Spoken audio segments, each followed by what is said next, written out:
Hello అండి, అందరికీ నమస్కారం. అందరూ ఎలా ఉన్నారు? నేనైతే బాగున్నానండి.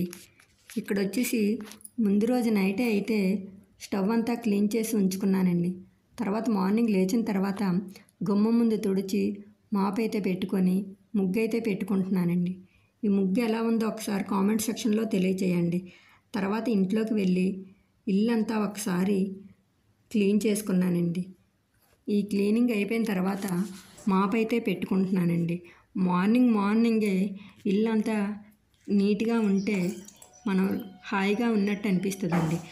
మాప్ అయిపోయిన తర్వాత దేవుడి మందిరం కిందన వరిపిండితో అయితే నేను ఫ్రైడే రోజు కంపల్సరిగా ముగ్గు అయితే వేసుకుంటానండి.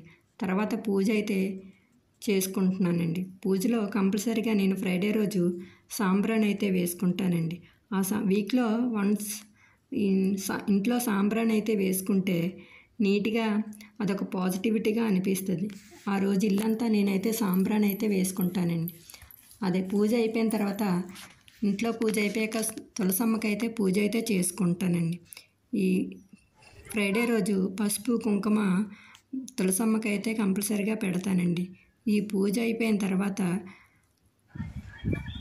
మార్నింగే ఓ డీటాక్స్ డ్రింక్ లాగా క్యారెట్ బీట్రూట్ జ్యూస్ అయితే చేసుకొని తాగిన తర్వాత అలా కూసేపు రిలాక్స్ అయ్యి తర్వాత అయితే నేనైతే వంటకి రెడీ అయ్యానండి.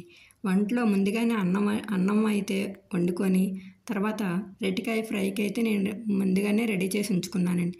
ఆ తర్వాత ఇక్కడైతే ఉలవపిండి చారు అయితే పెట్టుకున్నానండి.